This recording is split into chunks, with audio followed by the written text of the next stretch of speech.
Eu sou a Thalita, fellow do primeiro ano de geriatria, e eu escolhi um artigo de revisão, que é sobre o manejo atual da hipertensão em idosos. Eu escolhi esse artigo porque, como nós sabemos, né, a hipertensão arterial é uma entidade extremamente frequente em todas as faixas etárias e até nos idosos. Então, uma comorbidade que nós temos que saber abordar a doença de acordo com o extrato clínico funcional desse idoso, desde a abordagem da hipertensão, do idoso robusto, do idoso que está em risco de fragilização e do idoso frágil.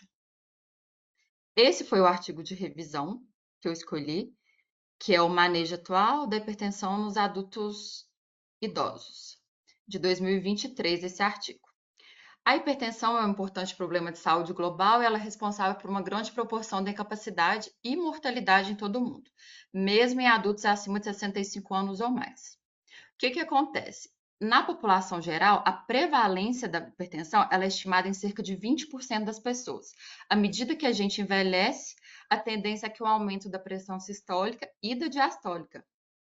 E ambas se elevam por volta dos 50 anos de idade. E a partir dos 50 anos de idade, geralmente vai ter uma estabilidade da pressão diastólica ou até uma tendência da queda da diastólica, que é a pressão mínima. E é muito frequente que tenha um aumento só da pressão sistólica, né? Que é a hipertensão arterial sistólica isolada, é bem comum, bem frequente no idoso. Do ponto de vista epidemiológico, a partir dos 60 anos, a prevalência da hipertensão ela vai aumentando ainda mais, em torno de 60%, aí a partir dos 80 anos, em torno dos 70%. Ou seja, por isso que eu escolhi esse tema para a gente abordar, até para a gente saber como que deve ser tratar o idoso. O objetivo desse artigo de revisão é resumir a evidência disponível sobre o manejo adequado da hipertensão neste subgrupo específico, numa era de envelhecimento populacional cada vez maior. Os pontos-chave do artigo. Com o crescente envelhecimento da população, como eu falei anteriormente, a prevalência aumenta da hipertensão e ela está associada a maior morbidade e mortalidade.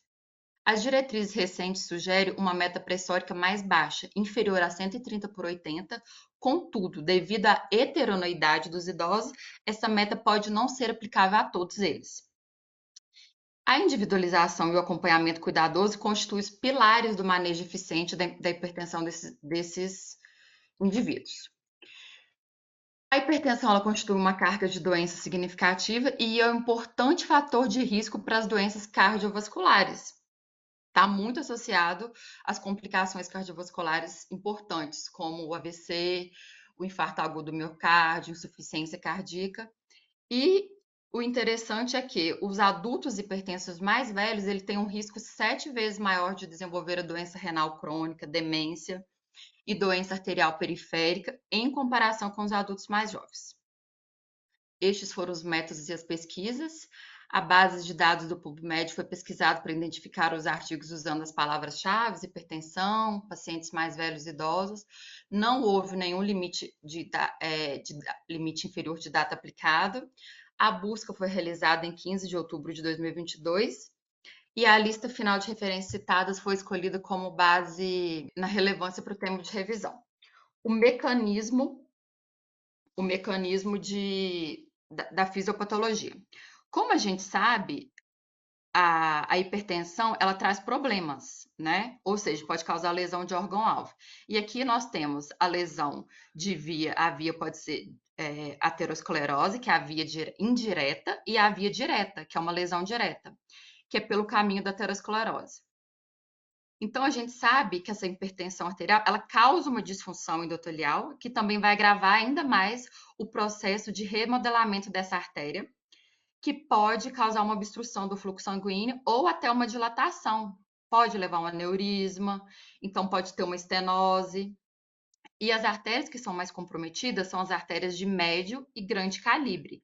Exemplo, nas artérias cerebrais, né? Eu posso ter um comprometimento do sistema nervoso central. Na artéria coronariana, eu posso ter um comprometimento da irrigação do miocárdio, levando uma insuficiência cardíaca. Então, temos comprometimento de várias artérias. Aqui são as complicações, né, que eu já falei as mais comuns, né, principalmente a doença coronariana, doença arterial periférica, a doença renal crônica, a retinopatia diabética. O que que acontece? Essa alteração dessa lesão que eu mencionei anteriormente, essa lesão do sistema nervoso central, ela pode causar, né, alterar o sistema cardiovascular, que também inclui o sistema renal. Então, pode ter uma lesão glomerular. A doença renal crônica, ela também tem a ver com a aterosclerose das artérias renais, né, que é das artérias que está irrigando o rim. O tratamento da hipertensão. As diretrizes de hipertensão, elas apresentam diferenças significativas relacionadas às definições e os alvos terapêuticos em idosos. A principal explicação é a diferença da população, dessa diferença é que a população europeia ela é muito mais homogênea, principalmente no que diz respeito às características étnicas, em comparação com a população americana. No entanto, ambas as diretrizes falam sobre a importância do manejo da hipertensão idosa, visando assim reduzir o risco associado de doença cardiovascular. Com base nessas diretrizes, o tratamento antihipertensivo deve ser instituído quando a pressão sistólica for maior que 140 milímetros de Hg e a diastólica for 90 para os idosos hipertensos. O tratamento da hipertensão. A terapia antihipertensiva, ela deve ser oferecida em pacientes com idade superior a 80 anos, se a pressão sistólica é igual a 160 e a diastólica 90 milímetros de Hg. Tanto em idosos como em hipertensos muito idosos, o objetivo terapêutico é estabelecido na meta pressórica da sistólica 130, 139, a diastólica 70, 79, apenas na condição que esses valores sejam bem tolerados. Eu até destaquei aqui, que eu achei interessante, que mais importante ainda, as diretrizes europeias recomendam que uma decisão clínica relativa ao início do tratamento da terapia antihipertensiva, ela deve levar em consideração aqui eles chamam do extrato de fragilidade, né, bem como a presença de qualquer comorbidade subjacente e polifarmácia em idosos, que seria o nosso extrato clínico funcional. A medida ambulatorial da PA. Existem numerosos estudos que promovem a medição da PA fora do consultório como uma estratégia para melhorar a precisão diagnóstica e adequada. Existe a hipertensão do jaleco branco, né, com a dificuldade de acessibilidade entre vários pacientes idosos. São apenas alguns dos fatores que sustentam a importância da medição ambulatorial da PA como alternativa benéfica. No entanto, são necessárias mais investigações para ilustrar os benefícios potenciais da medição ambulatorial da rotina da pressão arterial em pacientes idosos. Lembrando que a aferição da pressão arterial no exame físico, ela é muito importante.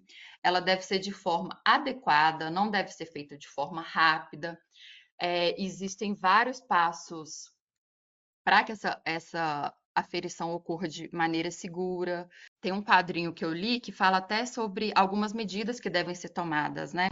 Esse idoso tem que estar no. Não só o idoso, né? Todo paciente tem que estar num ambiente calmo, tranquilo, tem que estar guardando 5 minutos, não pode ter tomado café, não pode estar com a bexiga cheia, não pode ter feito exercícios físicos nas última hora. Então, será que isso é possível, que sempre acontece dessa maneira, né?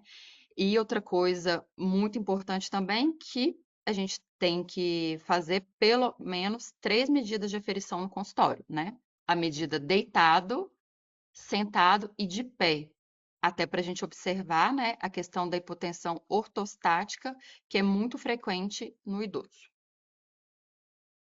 Lei 1. O tratamento não farmacológico. Importância das modificações do estilo de vida, incluindo dieta, redução da ingestão de sal, aumento da prática de exercícios físicos, redução do peso corporal, redução do estresse, cessação do tabaco e consumo moderado de álcool. Essas mudanças do estilo de vida são medidas extremamente importantes, mas elas são muito mais difíceis porque exigem um cuidado maior, né? Dieta é a questão da alimentação, dieta rica em vegetais, grãos, frutas, laticínios. Além disso, também é recomendada a redução de ingestão do açúcar, carne vermelha e gordura saturada e total. O tratamento farmacológico. Antes do início do tratamento antihipertensivo, vários fatores devem ser levados em consideração: o estado funcional do paciente, a adesão aos medicamentos, a função renal, os níveis de eletrólitos. Qual medicamento deve ser escolhido? Não existe uma terapia medicamentosa ideal para o manejo da hipertensão nos idosos, no sentido de que todas as principais classes de medicamentos demonstraram ser seguras e eficazes nesses indivíduos. Indicações convincentes, como a presença de diabetes, doença arterial coronariana, insuficiência cardíaca, deve orientar as decisões terapêuticas, como sobre quais medicamentos de sua preferência, exercendo sempre a cautela devido às interações medicamentosas e também tendo em mente as questões específicas relativas da absorção, metabolismo da medicação, relacionados ao processo de envelhecimento. Então, a escolha do antihipertensivo, ela vai depender da efetividade da medicação, porque não tem diferença entre os grupos, do tiazídico, do IECA, bloqueadores dos canais de cálcio. A escolha, ela vai depender com a segurança e também com as comorbidades, porque assim, exemplo, geralmente o idoso frágil, ele vai ter alguma incapacidade. Pode ser uma capacidade cognitiva, uma estabilidade postural, ele pode ser um paciente diabético, pode já ter uma questão de imobilidade, então o tratamento tem que ser de acordo com, é, com cada paciente, né? Exemplo, se o idoso frágil ele tem parkinsonismo, né? Qual que a gente não vai poder usar? Se ele tiver muita quedas, né? O idoso que tem muita quedas e é hipertenso tem que ficar atento ao tratamento, né? Porque tem um maior risco de quedas por causa da hipotensão. Para o paciente que é diabético, o tiazídico ele vai poder, ele geralmente aumenta a glicemia. Então, será que ele seria uma medicação de primeira escolha?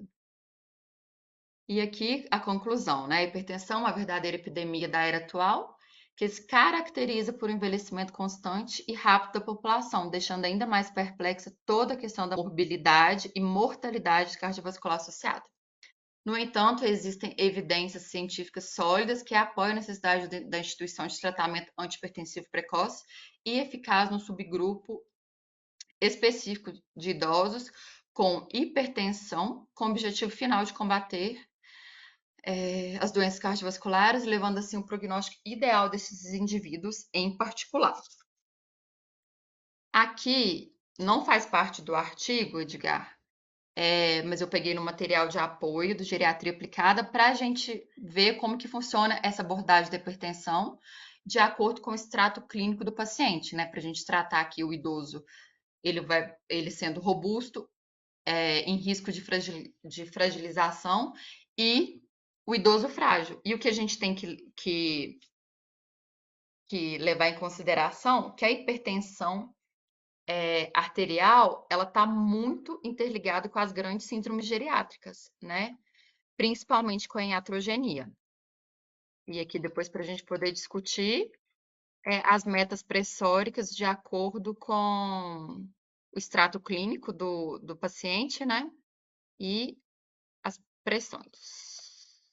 Muito bem, ótimo, Thalita. Acho que o artigo é sucinto, né? Agora, volta na figura, eu quero que você fale aquela figura, o slide 16, né, da figura. Eu quero, 16. esse que eu. Não, Esse aqui? não. Esse para mim está parecendo como 7.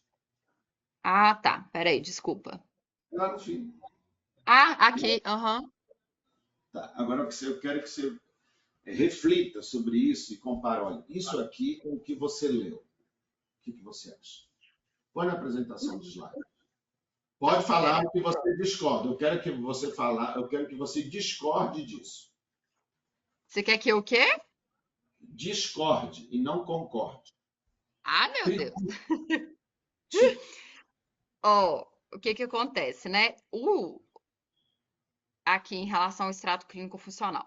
O nosso o nosso idoso frágil mesmo, né? O que a gente considera frágil, ele não participa, eu percebi que ele não participa de nenhum desses estudos, né? Porque o nosso idoso frágil, aqui do de 6 a 10, ele já vai ter alguma incapacidade.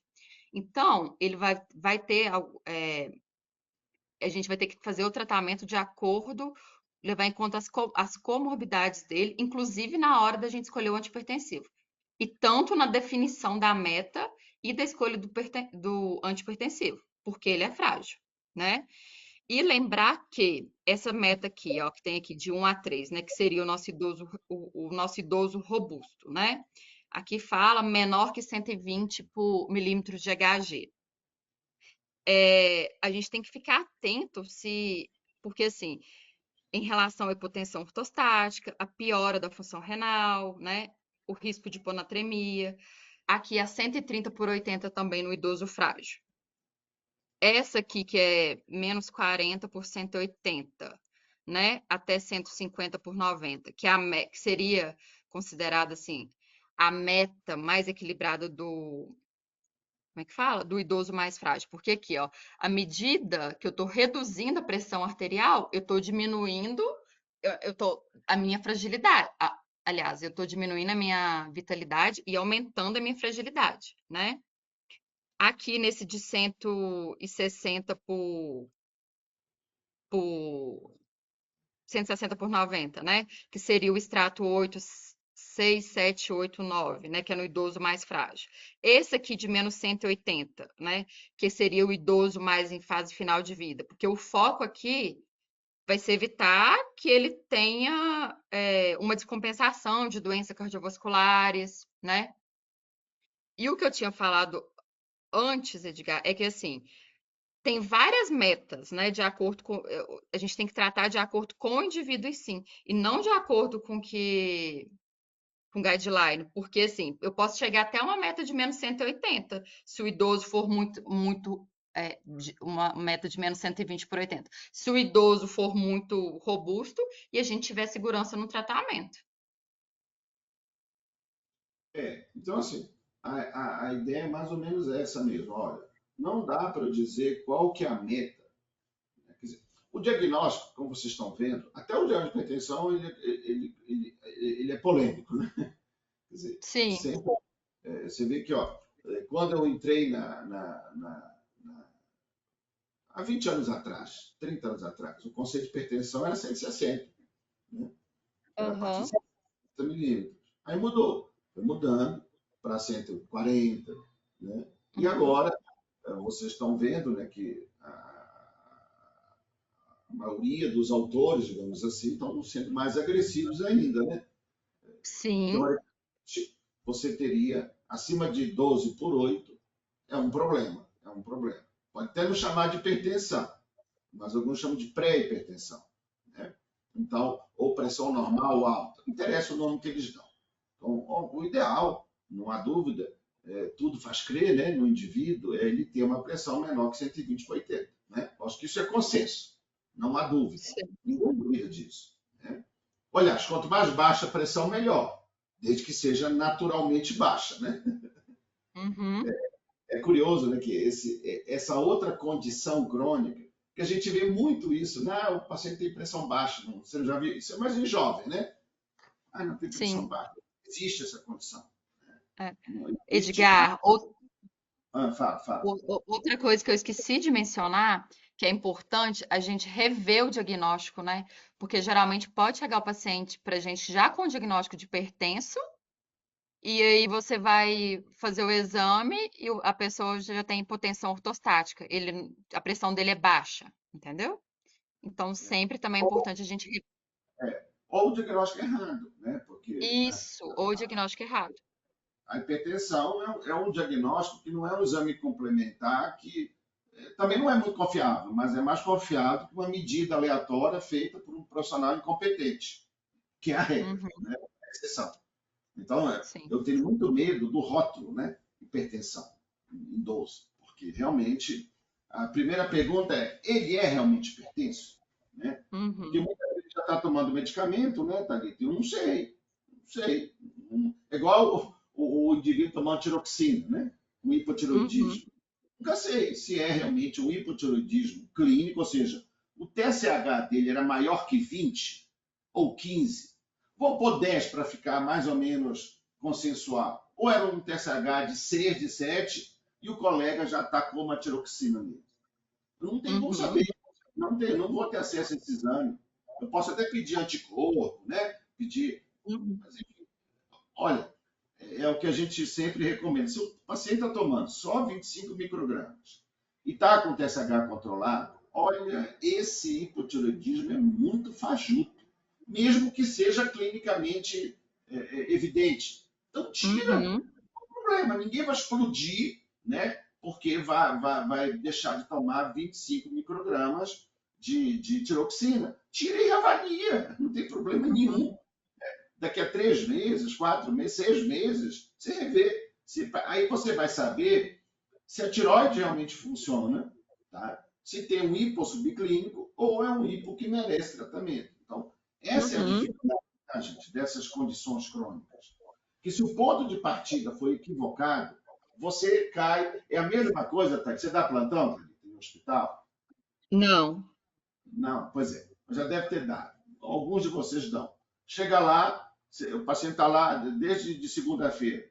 Ah, esse aqui é o seu Antônio, 74, com uma embolia pulmonar. Ninguém mais questiona, não é? Sim. Mas Aham. o meu filho, cuide desse paciente com embolia pulmonar. Estava lá veio lá uma, Sim. uma carta divina dizendo que é embolia. Ninguém questiona o diagnóstico. Uhum. Você sempre tem que questionar o diagnóstico. Não foi, olha, mesmo o diagnóstico que você fez, você deve questionar, né? Porque às vezes a gente se engana, né? A gente se engana, a gente vive quebrando a cara. Né? É Alzheimer, não é Alzheimer? Né? Tudo bem, Sim. a coisa é dinâmica, não é estático. Hipertensão é mais ainda, é mais ainda. Pois é. Então, tem que ter muito cuidado. A primeira pergunta é, ele é hipertenso mesmo? Tá? Sim. Então, olha, se está tomando um antipertensivo e a pressão está controlada, olha, na sua cabeça, Thalita, qual que é a Hum. potência máxima de redução de um antipertensivo, independente da classe? Qual que é o Quanto quê? a potência? Qual que é o máximo que um antipertensivo é capaz de reduzir a pressão arterial? O máximo, nossa, Não, alguém muito, mas eu não sei te falar exatamente quanto. não, mas o que você acha? Então, você acha que um antipertensivo, né, ele pode reduzir 80 milímetros de Hg sozinho? Então, a pressão era 200 por 120 e o paciente está com 12 por 8 tomando um clorana. Será que isso é efeito do clorana? Não. Vamos ver os seus colegas. Gente, eu quero que todos participem. Eu quero que todos liguem a câmera. Agora é prova final. Prova final do curso. Eu não sei te responder isso. Agora eu fiquei. A Raquel, pronto. A Raquel, ela gosta de apanhar também. É outra. Ela, o Nuno. Nuno ama. O Nuno eu estou sentindo falta. Ele gosta de apanhar e eu adoro bater. Né? Então, porque é assim que aprende. Então, Raquel, você, quanto você acha que é igual hipoglicemia antioral? Qual que é a potência máxima? Ou seja, Uhum. qual o máximo que ele pode reduzir? Eu acho que considerando um adulto. Ou você quer que considere um idoso frágil? Não, um adulto. O que está na Um literatura. adulto. Eu acho que no máximo uns 20, 30 milímetros de mercúrio, no máximo. É isso. No máximo, no máximo, no máximo. Por isso que eles têm que se associar. Por isso que a tendência, né, Raquel? Quando você vê uma pressão, uma hipertensão mais alta, é começar com doja, né? Porque um Uhum. só não conta. É igual se você chega com 300 miligramas de glicemia, você vai começar com gliclazida? Você vai começar com metformina? Não, Não. não vai dar conta. O Aham. máximo que o hipoglicemiante é capaz de reduzir é 60, 80 Uhum. miligramas da glicemia. Sim. Então não adianta começar com metformina. Não vai. E a Se gente tiver uma. falou que a gente estava comentando aqui na aula de diagnósticos errados, né, de hipertensão. Mas tem também os diagnósticos desatualizados de hipertensão, né? Uma pessoa que recebeu o diagnóstico aos 50 anos, começou a tomar um medicamento e está com esse medicamento lá, sendo renovado até os 90, e a pressão Pois nem é, é mais alta. Que eu acho que é mais exatamente. comum ainda. Que a pessoa mudou. A pessoa mudou, ela Aí todo emagreceu. médico que ela passa só renova a prescrição e continua usando. Esse é o problema da doença crônica, que não tem sintoma. Que é a hipertensão, não tem sintoma. Ô, Edgar e Maria Raquel, outra coisa também que a gente deve levar em conta, né, é do subtratamento, né, ou o excesso de tratamento. Porque, assim, às vezes esse excesso de tratamento está tratando com uma meta inadequada para o extrato clínico funcional do paciente. E Pois também não é, vai resolver. Verdade. você Ou um vê, medicamento inadequado também, o que é pior. Tá tratando, Sim, mas tá. exatamente. você vê que a hipertensão, tá, gente, é a doença, né? Os alunos, né? A Raquel, quando era aluna, Thalita, vivia reclamando: ah, não, mas nesse hospital, aqui nas clínicas, só tem hipertenso nesse ambulatório, que saco. Todos reclamam, eu, inclusive, reclamava. Mas é a condição mais difícil de você abordar, gente, a tal da hipertensão e do diabetes. Dificílimo, dificílimo. Né? Não é fácil. Por quê? Na hipertensão, o indivíduo ele é assintomático. Né? Sim. Olha, dificilmente, você já teve algum paciente, Thalita, que chegou lá, né, para uma consulta, se viu que era hipertenso, você deu para ele o medicamento e ele falou: doutora, depois que eu comecei a tomar esse medicamento, eu me senti outra pessoa. Eu estou muito melhor. Você já teve algum paciente assim? Não, Só Thalita? fala do efeito colateral, né? Ah, Pois tomei é, um Com monte. Ah, não sei o quê. ele piorou. Você piorou a vida dele. Ele está tendo que tomar um remédio todo dia. Está tendo que comprar, ele não, ou pegar no posto. Está tendo uma urgência miccional que ele não tinha. Né? Então, assim, Uhum. esse é o dilema da hipertensão. É, e são Oi, doenças muito Edgar. dinâmicas, né? Se elas fossem doenças crônico-progressivas, pelo menos a gente saberia o que esperar. Mas não, são doenças extremamente dinâmicas. Cada hora o paciente está de um jeito, cada hora ele responde de uma forma, é imprevisível mesmo. É Outra diferente coisa. da lesão, só para continuar na mesma Ah, direção. Tem uhum. muitos pacientes com ciência cardíaca, com DPOC, não é? Opa, melhorei, doutor, estou bem melhor. Pronto, isso é a comprovação de que realmente você está no caminho certo. Você deu um medicamento que muda a história natural, no caso da ciência cardíaca, por exemplo, e ele está melhor. Então eu tenho certeza que a direção está correta. Agora, no caso de fator de risco, e volto a insistir, hipertensão não é uma doença, né? É um fator de risco. É um fator de risco para uma doença que se chama aterosclerose, que se chama hipertrofia que se chama doença renal hipertensiva, nefropatia hipertensiva. Mas ela em si, ela não tem sintoma, apesar de que algumas pessoas acham, né? Dor de cabeça, né? Tontura, né? E não há relação nenhuma, exceto na encefalopatia, na emergência ou na urgência hipertensiva. Então, isso é algo que vocês têm que ter clareza, tá, gente? A prevalência de emergência hipertensiva, de crise hipertensiva, é muito raro no hipertenso. Agora, ele é comum, porque tem muita gente hipertensa, né? Então, menos de 5% dos pacientes têm crise hipertensiva, que vão ter que parar no hospital. Então, por isso que a gente tem que ter muito cuidado, tá, gente? O diagnóstico, ele não é fácil. Ele não é fácil de ser feito. Então, esse é o ponto de partida. Pode falar, você ia falar, que eu te cortei, só para... É que eu já tinha falado na apresentação do artigo que a gente deve se atentar que às vezes a gente deixa passar que é em relação à questão da medição ambulatorial da PA, né? E principalmente a gente tem que lembrar que a gente não pode esquecer que o idoso ele tem uma chance maior de ter uma elevação da pressão arterial com estresse, com ansiedade, com a própria medição da medição arterial, né? Então, assim, para ele lá para fazer a medição, ele pode ficar mais ansioso. Então a gente tem que ficar muito atenta a todos esses sinais. Sem Olha, falar do esforço físico, né? Porque tem pacientes que nunca saem de casa, aí eles vão para Exato. consulta, aí entra no carro, chega lá, fica em pé, sobe escada, e na hora que você vai medir a pressão, ele está completamente fora do habitual dele, né? Em termos de Sim, esforço. e como eu falei lá nas orientações, né? Você tem que estar num ambiente tranquilo, calmo, 5 minutos antes. Será que isso é possível? Isso acontece? então, essa introdução ela é muito importante, a gente ter clareza. Olha, não é, e é um diagnóstico que é absolutamente avaliador dependente, né? Então, como que eu sei, como que eu desconfio que o paciente está ansioso? naquele momento, com a pressão arterial. Olha, quando você acaba de medir a pressão, qual a primeira pergunta que o paciente faz? Se E tá aí, tá alta, boa? Quanto deu? eu 12/8, doutora? Você vê a cara dele, doutor, quanto deu? Quanto deu? Esse paciente está ansioso.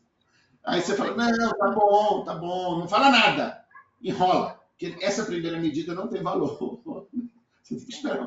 Calma ele. Não, olha, tá tudo bem. Engana, mente, faça o que você quiser para poder tranquilizar. Tá? E você conseguir ter uma medida mais adequada. A primeira medida eu nunca considero. Eu considero para ver o grau de ansiedade dele. Que aí depois eu vou lá no final. Isso está no exame físico. O problema é esse, tá, gente? Hoje em dia, cada vez mais as macas nos consultórios estão ficando subutilizadas. Não é? Inclusive lá no GNI. Eu coloquei uma filmadora lá em cada sala que eu estou acompanhando vocês, vendo se vocês estão fazendo o exame físico na maca. Né? Porque eu desconfio que isso não esteja acontecendo com alguns. Ou seja, você faz tudo lá na cadeira onde o paciente está. Né? Você acha que em consultório médico, ou mesmo lá no Centro de Saúde, o paciente vai lá até a maca, quanto tempo demora, Raquel, para o paciente sair lá da cadeira, onde está, e sentar, tirar a roupa, pôr o avental e deitar na maca? O idoso. Aí é o nosso idoso. É quase 5 minutos. Em média. Olha, olha, a consulta SUS, tá, gente? É 15 minutos. Essa é a consulta SUS. É o valor da consulta. É o tempo que é estabelecido pelo Ministério. Então, olha, 1/3 do tempo é em levantar e ir para a maca. Ou seja, não vai para a maca. Então, a medida da pressão arterial, gente, é um negócio mais... teve foi no ano passado, é de Folha de São Paulo, é de revista, de jornal, mas assim, estarrecedor. E a gente desconfia disso. 1/3 dos médicos não sabe medir a pressão arterial. É uma coisa que a gente não acredita. Gente, mas como? Como? Mas não sabe. Não sabe. Eu vejo os meus alunos, é impressionante. É uma banalização, né, gente? É tão fácil que ninguém faz direito. Né? Sim. Não tem técnica. Não tem técnica. Duvido se algum professor de vocês se deteve na técnica da medida. Né? De como que é. Não, é coisa boba. Tanto é que às vezes nem é o médico que faz, né? É o técnico de enfermagem que faz lá fora, antes da consulta, e já entra no consultório com aquela medida. Né? Então, é algo... outra coisa, Thalita, não vou te perguntar. Você atendeu ontem lá no ambulatório? Atendi. Tá. Qual foi a pressão do paciente que você viu lá? Acho que foi 140/80. Raquel, você atendeu ontem no ambulatório? Atendi. Quanto que foi a pressão do paciente que você viu? De paciente. Em cada posição foi uma. Não, mas me fala uma. Sei lá, acho que foi 110/70. Tá vendo? Se vocês me Então, falassem... se em cada posição foi uma, o que seu paciente tem?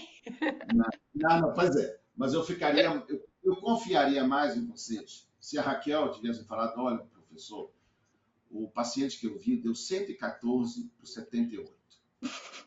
E a Thalita deu 142/86. Quando ele fala 12/8, 13/8, você vê que não tem quebra. Que coisa mais que coincidência. Todos os pacientes da Raquel, ou é 12, ou é 13, ou é 14, ou é 15. Não tem 10 milímetros ou engulo, não é? Confessem. Vocês engoliram 10 milímetros da pressão. Engoliram. Cadê o 2, o 4? O 3 pode ser que seja mais difícil, porque normalmente lá, né, de 12 em 12, né? Nos fins, eu não sei se for digital. E no digital, pior, né? O digital dá até o 3, o 5, o ímpar. Então, quando eu vejo uma pressão 12/8, eu confesso para vocês que eu duvido dessa medida. Essa qualidade não está legal. Agora, quando eu vejo 142, opa, esse cara aqui, essa pessoa aqui, mede direito. Porque, não é? Observe como que isso acontece. A gente arredonda. Ou nem ouve, né? nem dá bola para o trem, porque desinsufla muito rapidamente. Né? Que é outra coisa também que acontece na técnica. Né? Então, só para vocês entenderem as maldades que a gente vai adquirindo ao longo da vida, para ver se aquela medida é confiável ou não. Tá? Então, essas acho que são as primeiras reflexões. Aí vocês falaram, quer dizer, dentro da técnica da medida, existe um método que a gente usa, que é um método, né, que a gente põe um aparelhinho, aneróide, vou lá, palpatória, papapá, que é o que todo mundo faz no planeta, não é? Aí veio um grupo de americanos que falou, não, eu vou medir diferente, eu vou usar o método osciloscópio, que é o aparelhinho, que hoje virou uma febre, né? O aparelho eletrônico de medir a pressão arterial. Tá. Só aí, só na mudança do método de medir a pressão arterial, eu tenho uma diferença de 10 a 20 milímetros. O sprint foi isso. O grande estudo, o sprint é um estudo, assim, realmente extraordinário. Mudou o paradigma da hipertensão. Em vez de ser 14, foi para 12. É o sprint que definiu isso. Mas o método que ele mediu não é o nosso método de medir a pressão. É um método, é o aparelho eletrônico, né? E fez, inclusive, avaliações de medidas, seguindo todo o protocolo. Eu não sei se vocês viram, acho que a gente apresentou aqui. Teve o estudo do sprint, depois de algum tempo, agora esse ano. Foi esse ano, acho. Aí, esses idosos continuaram sendo, esses pacientes continuaram sendo acompanhados. Olha, 20% só dos idosos mantiveram aquilo que conseguiram manter os 4 anos do sprint. Né? Ou seja, aquilo é falso. Não é que é falso, é impossível aquilo acontecer.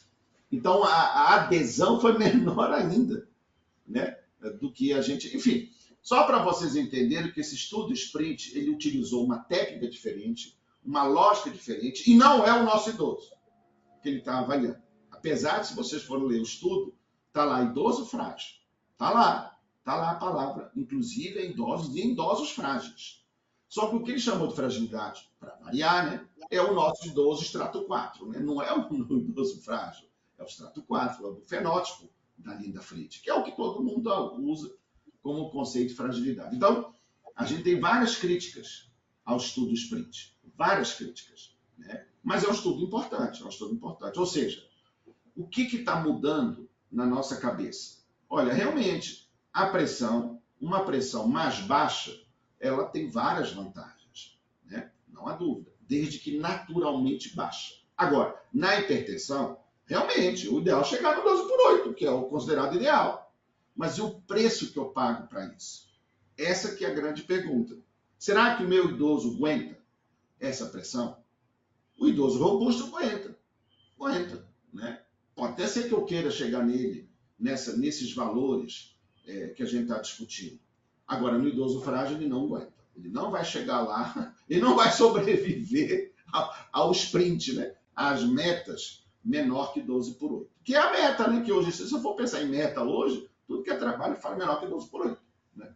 Essa que é a ideia, não é mais 14/9, é 12/8. Né?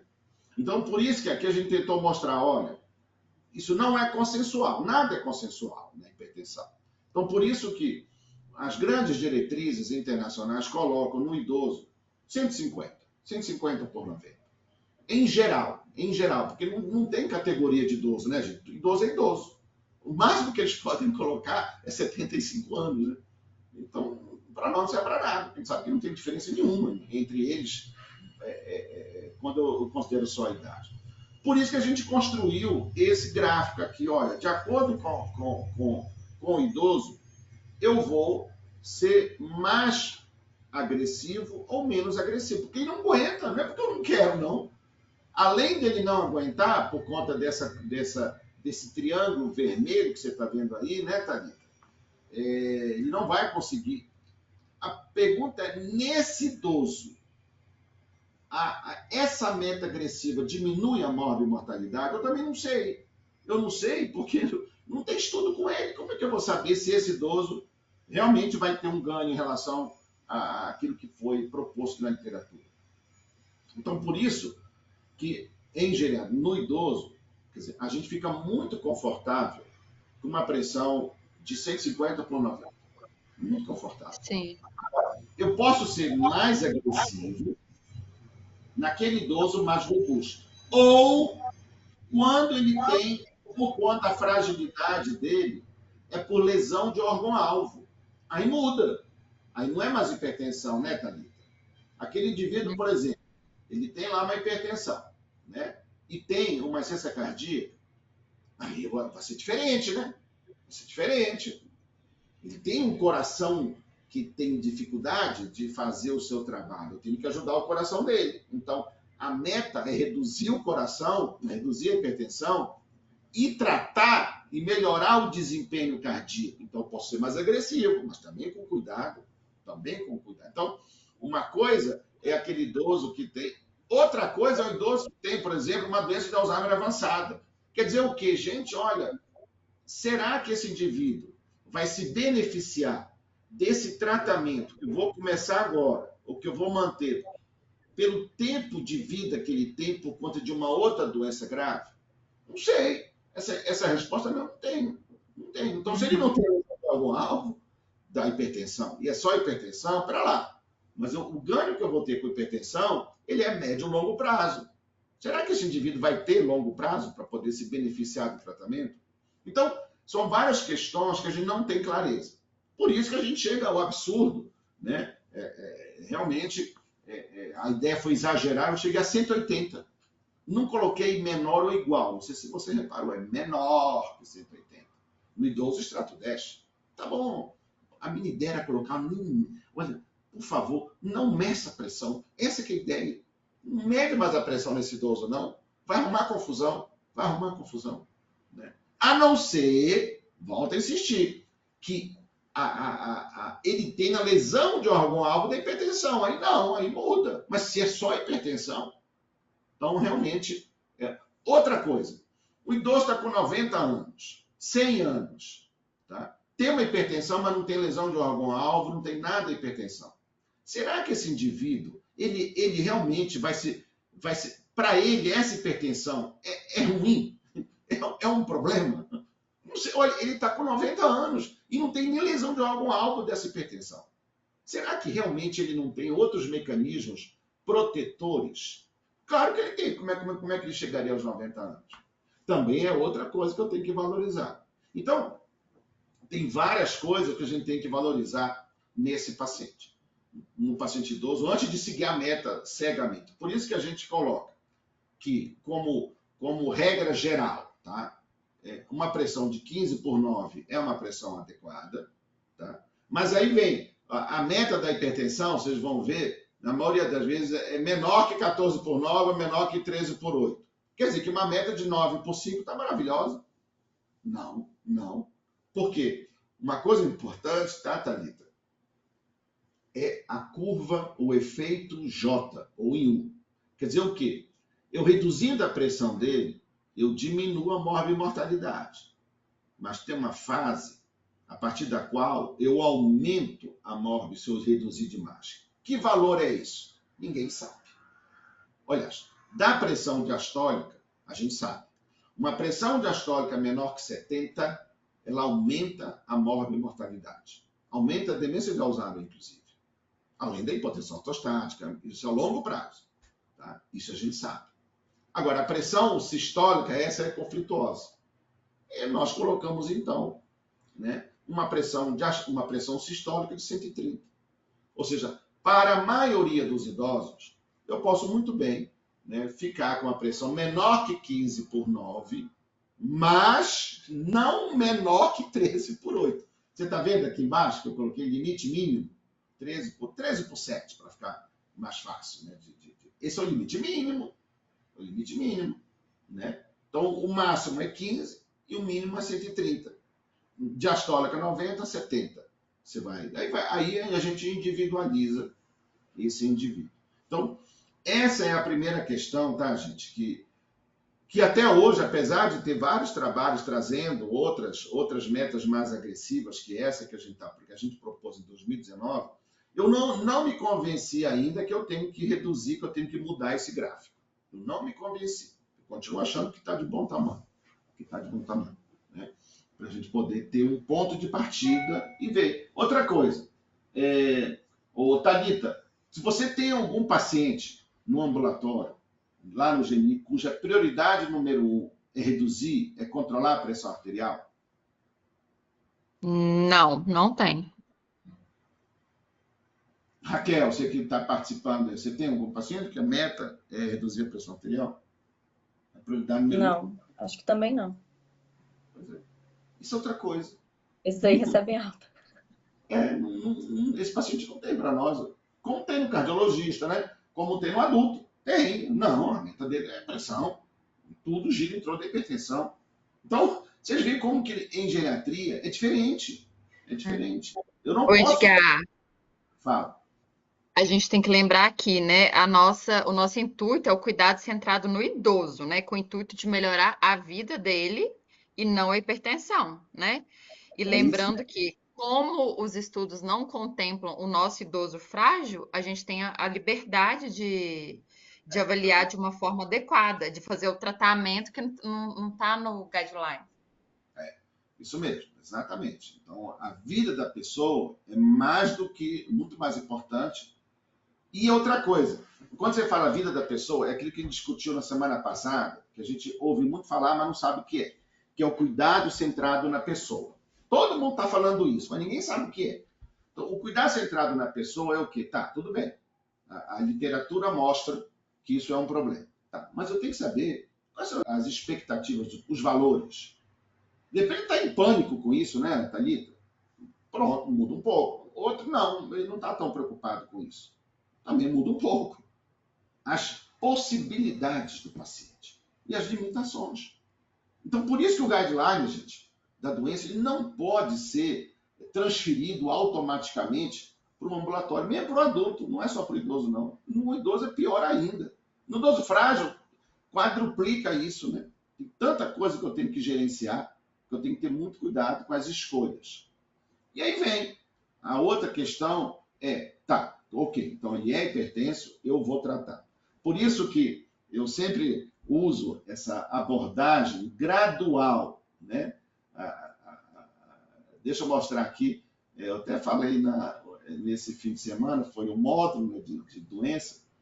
Então, isso aqui, esse slide aqui, deixa eu trazer para vocês.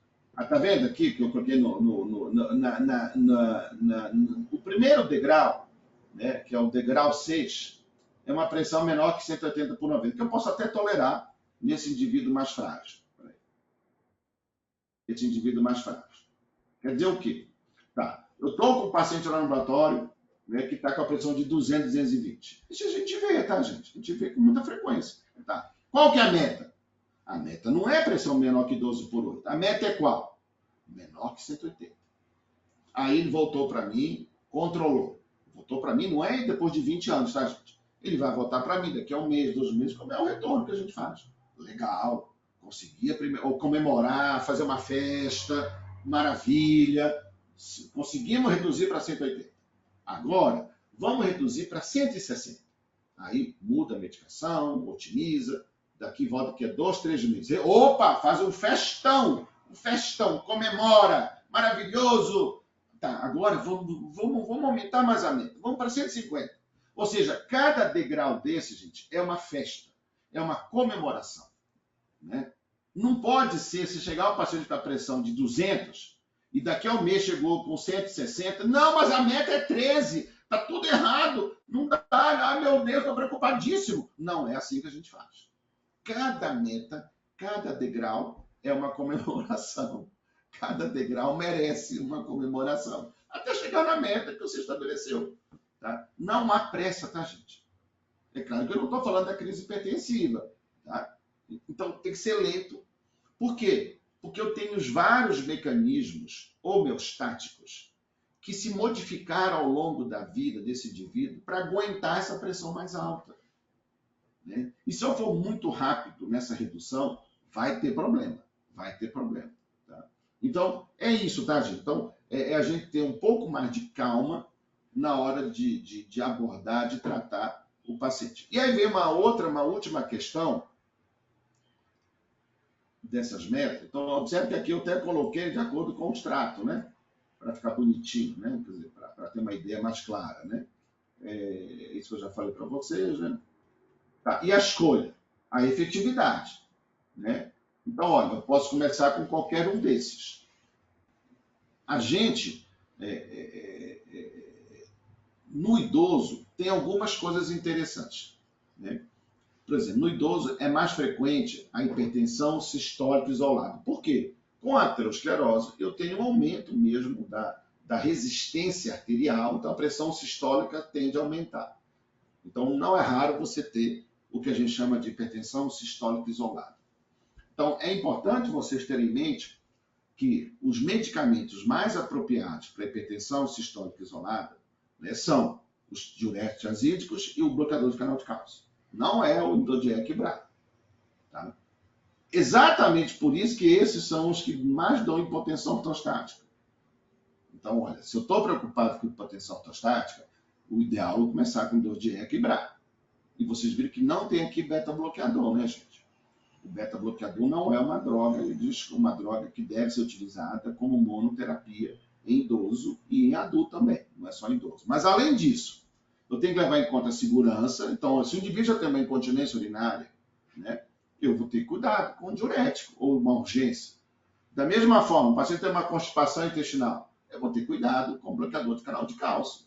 Um edema, eu vou ter que ter cuidado. Enfim, eu tenho que levar em conta o indivíduo, as comorbidades, né, para poder a gente ter uma clareza maior. E aí eu tenho que levar em conta isso tudo. Quem é esse idoso? Esse idoso não, olha, não existe. No nosso ambulatório, vocês não tem nenhum idoso que tem só hipertensão, ele tem essas outras coisas aqui, né? Eu tenho que avaliar para saber que medicamento eu vou dar. Cada uma dessas comorbidades não tem nada a ver com o sistema cardiovascular, eles mudam o tratamento, eles mudam a escolha. O problema é que, vem aí, olha, quem faz guideline de hipertensão é cardiologista, né? Que cuida do sistema cardiovascular. Será que eles enxergam as outras coisas que esse idoso tem? Que esse indivíduo tem para saber qual que é o medicamento ideal para aquela pessoa e não para a hipertensão, para aquela pessoa. É igual a escolha de antidepressivo, tá, gente? A gente escolhe pela comorbidade, não pela depressão em si, tá? Então, isso é outra questão também que eu acho importante, a escolha do antihipertensivo. E lá, vocês vão ver que na maioria dos guidelines, eles colocam para você começar com 2 drogas, né? Não é bom começar com uma droga. É melhor você começar com uma droga, com 2 drogas, com doses menores. Olha, isso não se justifica no nosso idoso, porque ele não tem só hipertensão, ele tem mais 20 coisas que eu estou tratando, né, Thalita? Eu não posso começar com 2 antihipertensivos, com 3 antihipertensivos, ele não dá conta, ele já está tomando 8 medicamentos, ele já tem uma osteoporose, já tem um Alzheimer, já tem um Parkinson. Então, olha, eu vou começar com uma droga e vou chegar na dose máxima dela mesmo, antes de mudar, antes de acrescentar. Essa é outro dogma da hipertensão que no idoso eu tenho para mim que não se aplica. Não se aplica. No idoso frágil não se aplica. Não é Edgar, uma, é 2 drogas, é uma. E aí eu vou ver. Oi, pode falar. porque além da escolha, né, do antihipertensivo ter a ver com a segurança, também tem que estar a ver com as comorbidades do paciente, porque o nosso idoso frágil, ele provavelmente ele já vai ter alguma incapacidade, né? Ele não vai ser só hipertenso, ele pode ter uma incapacidade cognitiva, uma instabilidade postural, uma incontinência esfincteriana, capacidade comunicativa. Agora, aí eu posso usar positivamente. Então, por exemplo, olha, um dos grandes problemas da mirtazapina, né, no paciente adulto é aumento de ganho de peso e sonolência. Tá, mas para o meu idoso pode ser bom. Então, eu uso o efeito colateral para o bem. Não, eu vou escolher isso mesmo, eu vou escolher esse porque esse é esse que eu quero no meu idoso com depressão. A hipertensão é a mesma coisa. Ah, não, olha, por exemplo, o beta-bloqueador, né? O beta-bloqueador é um medicamento muito interessante para quem tem tremor essencial, não é? Interessantíssimo. Sim. Ah, não, mas a literatura mostra que na monoterapia, tá certo, mas eu vou usar só propanolol. E é propanolol. Né? Não vejo problema. Olha, o tiazídico, um dos problemas, a principal causa de hipercalcemia, tá? Ambulatorial, tá, gente? É tiazídico. Então, quando vocês verem um cálcio aumentado, em qualquer paciente, não é no idoso, não. Vejam então, se ele para o osteoporose? Pois é, mas o idoso que tem uma osteoporose, opa, quem sabe? Porque o grande problema é que ele retém, que ele segura o cálcio. Olha, isso é bom para o meu indivíduo com osteoporose. Mas dá muita hipotensão. Então, ele vai ter hipotensão ortostática, vai ter mais risco de queda. Uhum. Tudo eu tenho que jogar. Eu tenho que Sim. jogar o efeito positivo e o efeito negativo. E ambos podem ser por bem ou por mal, não sei, depende de cada caso. Para o diabético, o tiazídico aumenta a glicemia. Então, Pode ser olha, você pode usar? Pode, mas realmente não é uma escolha inteligente. O diabetes tem muita alteração, pode ter uma injúria endotelial no glomérulo que vai dar proteinúria, né, que é o grande problema do diabético. Olha, o inibidor de ECA e o BRAF são excelentes para isso, é a droga de escolha. E não afeta o metabolismo intermediário como o diurético afeta. Então, assim, eu tenho que jogar com isso tudo. Olha, a primeira escolha, né, na verdade, pode ser qualquer uma dessas. Tá? Mas eu tenho que levar em conta quem é o paciente. O paciente homem com prostatismo. Olha, o alfa-bloqueador periférico, o doxazoside, não é um bom antihipertensivo, não é. Mas nesse homem que tem, por que não começar com ele? Qual o problema? Eu não vou usar diurético, é sacanagem usar diurético para uma pessoa que tem hiperplasia prostática. Eu vou começar com doxazoside, quem sabe? Não é o ideal, né? Mas para esse indivíduo, eu vou tratar duas coisas com um medicamento só. Enfim, então são essas particularidades que eu acho que a gente tem que ter em mente na hora de tratar o nosso paciente.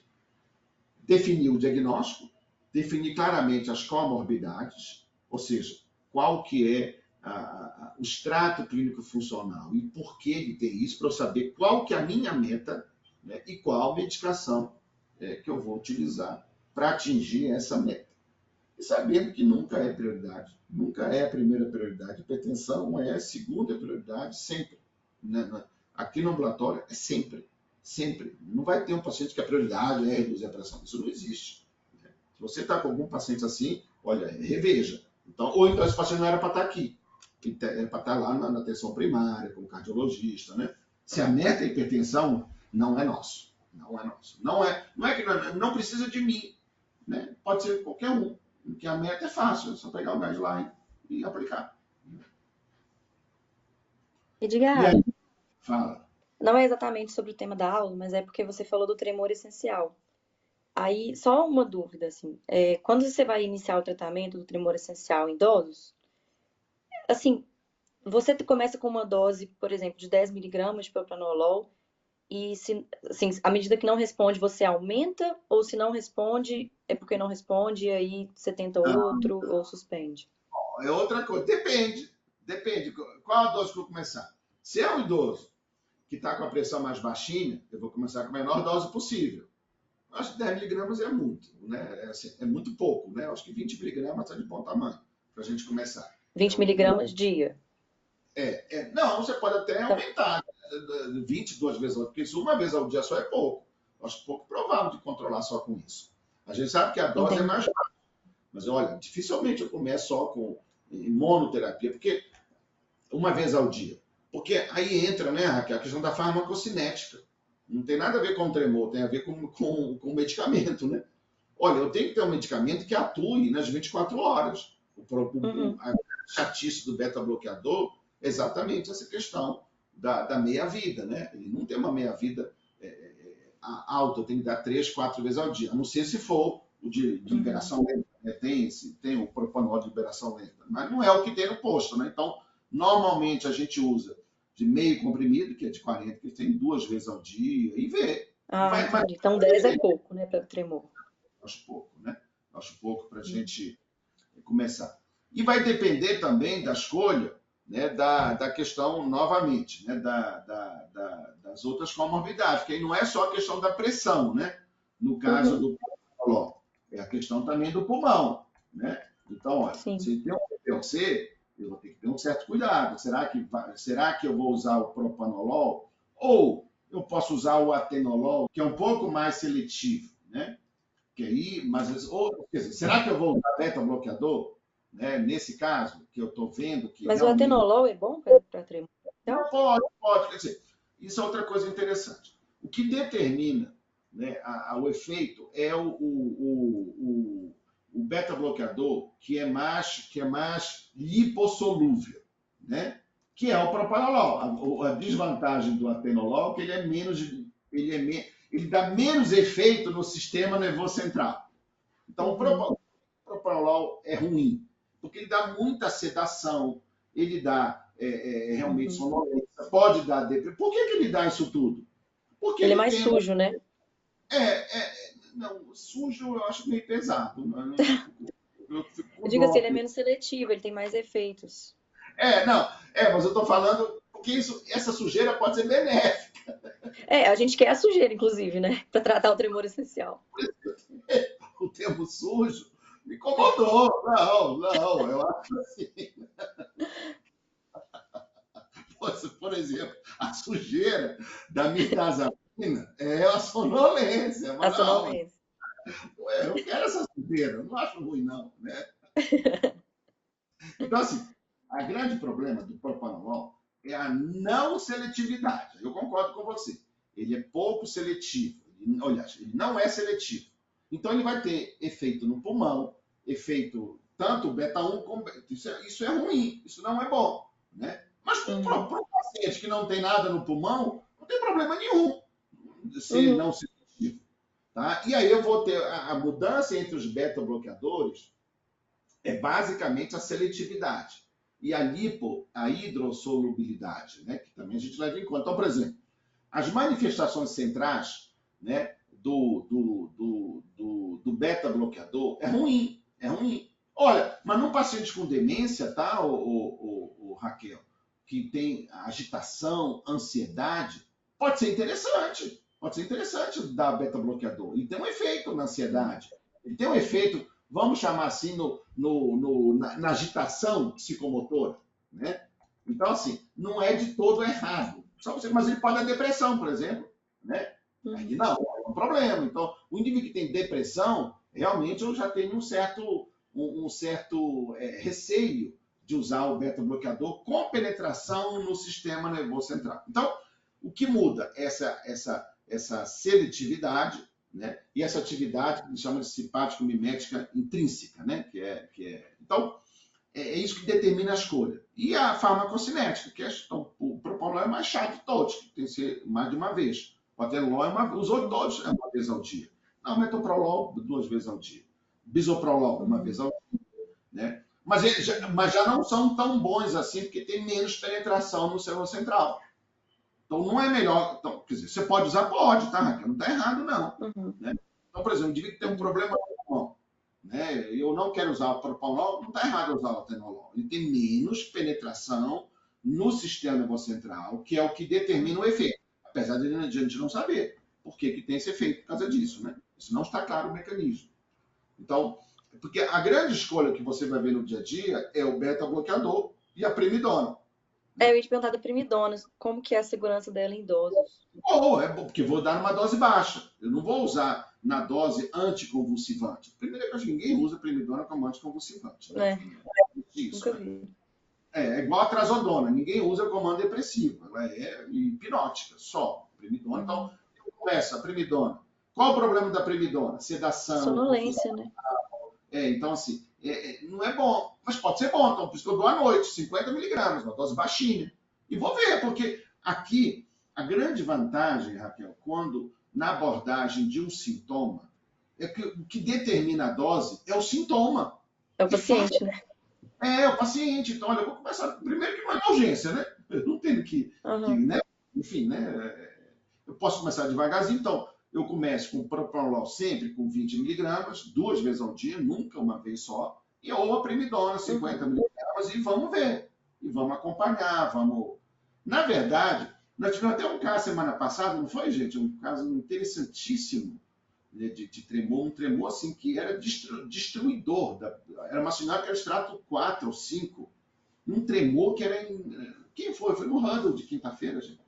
Caso bacana demais, né? Já tinham dado levodopa. Olha, a grande terapêutica do tremor essencial, Raquel, é falar para o paciente que não é doença de Parkinson. Isso já vai melhorar 30 Quando você fala assim, não é Parkinson, não vira Parkinson, aí ele fala, ufa, para de tremer. Olha, pode até não Não melhorar o tremor. piora, não vai aumentar. Pode até não melhorar o tremor, mas que ele vai sentir muito melhor, ele vai. Ele vai ficar muito melhor. É, e você fala, Vai ter o tratamento resiliência. é só para você se sentir melhor, não tem problema, você não vai acontecer nada. Isso é muito interessante também. O problema do tremor, né? O tremor essencial realmente ele dá limitação funcional. Essa senhora, no caso, uma senhora, eu acho que ela era advogada, não sei o que é, eu sei que ela era super diferenciada, não conseguia mais cozinhar, então foi um drama. Foi um drama mesmo, né? O que aconteceu com o tremor essencial. Mas na maioria das vezes, o problema do tremor é estético.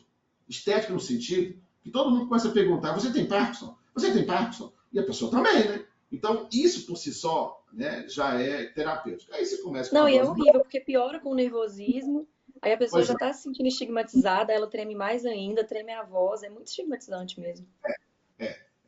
Essa senhora, inclusive, ela tocava piano, cantava. Muito Ó, interessante. Quem foi a gente que viu? Quem de vocês que viu? Foi um caso bacana. Que a gente até ficou com ela lá, porque ela, apesar de ser uma idosa que não era frágil, né?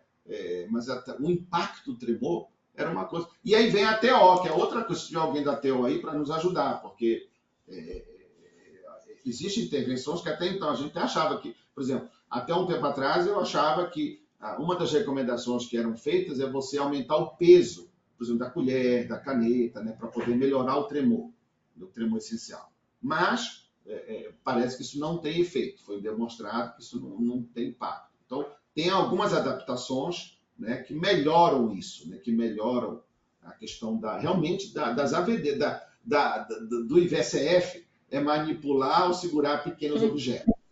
Aquela pergunta foi para o tremor essencial, para duas coisas que pegam a mão: o tremor essencial e a artrite reumatoide, né, que pegam a mão. Né, que é interessante, isso é muito importante. Né? Essa senhora é um exemplo. Ela tem uma incapacidade de manuseio por causa do tremor.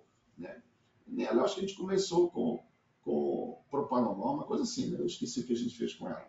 Mas é então, olha, apesar de não ser um tratamento recomendado como monoterapia, eu não sei, um indivíduo que tem tremor essencial, eu acho que é uma boa opção para começar, desde que não tenha lesão de algum alvo, né, e tudo mais. Tá bom, vamos começar. Acho que não é de todo errado fazer, não. Né? Então, certo, esse é o obrigada. Alguma coisa mais. E já falei da primidona. Né? A primidona também a gente usa menos. Eu acho que o beta-bloqueador eu gosto mais do que a primidona. Eu tive um paciente, né, também horrível, coitado. Ele retira broncoespasmo com beta-bloqueador. Todos eles. Ele não tolerava o beta-bloqueador por conta do negócio, do broncoespasmo, e com a primidona ele tinha alucinação. É Que impressionante. isso? Alucinação. Não, então, a gente tentou aí, a gente foi para rasagilina, né? E deu certo. Então, é uma coisa meio... E outra coisa, tá, gente, que é interessante. Olha, nada impede do paciente que tem tremor essencial ter também a doença de Parkinson. Não quer dizer que tenha relação causal, mas pode ter as duas coisas. Isso não é raro a gente ver. Né? Isso não é raro a gente ver. Né? Agora, é muito raro ver um paciente com doença de Parkinson que tem o tremor, que aparece depois do tremor essencial. Aí é esquisito. É estranho. Quer dizer, É porque o tremor essencial costuma aparecer antes, né? O paciente mais jovem, tudo. mas às vezes Deve ser mais raro aparecer o Parkinson depois do tremor essencial. Às vezes tem. Não, a gente não vou dizer que é frequente, não, mas a gente vê sim. Né? Mas assim, a gente vê claramente que ele tem uma entidade que é o tremor essencial, uma entidade que quer dizer, vamos chamar de um quadro misto, não é tão incomum não, tá, Raquel? A gente vê sim. E o diagnóstico diferencial não é fácil. Não é fácil, né? De um e de outras vezes. Às vezes não. Mas assim, obviamente no paciente não tem a rigidez, que para mim é o elemento mais importante. Porque a bradicinesia, eu costumo dizer, olha, se tem bradicinesia, conversa mole. O idoso frágil, ele tem bradicinesia, né? Olha, o que é sarcopenia? É uma bradicinesia. É uma bradicinesia muscular. Não por hipertonia, por falta de músculo, mas é uma bradicinesia. Então, não sei se ajuda tanto a bradicinesia, não. É uma coisa E o meio... próprio tremor essencial faz com que o paciente fique mais bradicinético, né? Ele está com menos coordenação, mais dificuldade. Então, ele vai abrir uma bolsa. Ele faz tudo mais devagar, ele custa pegar o fecho. Então, ele fica mais lento mesmo. Então, por isso que eu acho que a rigidez é o Mais dado mais importante. marcante. Que é o dado que a gente... Mas aí é avaliador dependente, né? E queda não ajuda em nada, porque o meu velho tem queda. E também nem é mais um grande marcador. Até a gente tem aquela ideia de que parkinsonismo é tremor, tremor de repouso, a rigidez, a braquinesia, que é o elemento central, né, o core, e instabilidade postural. A braquinesia, olha, não sei. Não sei se para nós é tão útil assim. Né? A instabilidade postural, olha o que tem de causa de instabilidade postural. Né? Agora, a rigidez não. Né? A rigidez ela é realmente o único problema nosso é o paciente pós-AVC, né?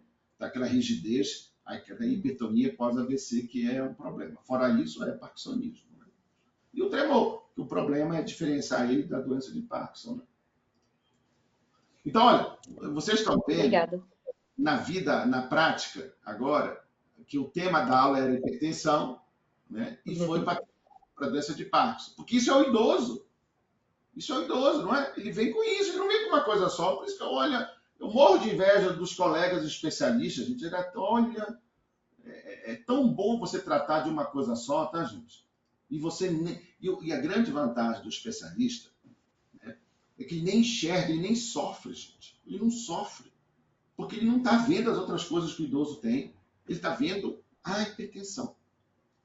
Maravilhoso. Maravilhoso. É meu sonho de consumo. Um dia eu quero ser especialista.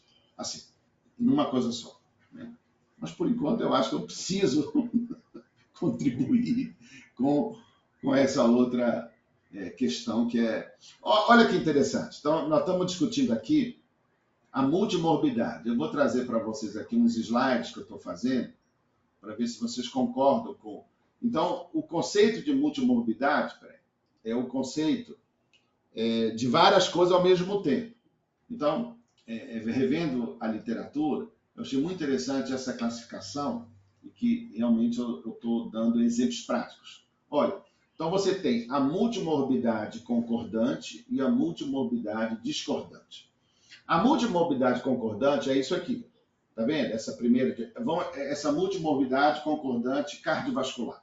Olha, o paciente com insuficiência cardíaca, ele não tem só insuficiência cardíaca. Ele tem uma hipertensão, tem uma dislipidemia, tem uma FA, tem doença arterial coronariana, tem tabagismo, ou seja, não é uma coisa só. Então, é uma multimorbidade concordante. Há uma relação fisiopatológica entre elas. Essa de cá, a mesma coisa da doença renal crônica. No nosso idoso, a fratura. Normalmente, esse idoso tem várias coisas juntas, que tem a ver com a fratura. Mas cada uma dessas coisas tem uma abordagem diferente, tá, gente? Não é igual. Eu tenho que tratar nesse indivíduo com fratura a osteoporose, a deficiência de vitamina D, a questão da sarcopenia, né? São intervenções um pouco diferentes. Agora, eu tenho a multimorbidade discordante, que não tem nada a ver uma coisa com a outra. Mas está na mesma pessoa. Então, isso é uma coisa interessante, que é o que a gente vê, né, gente? Olha, o nosso idoso, principalmente o idoso frágil, e aí vem esse slide aqui, que também eu acho interessante, que a gente está discutindo a questão da fragilidade.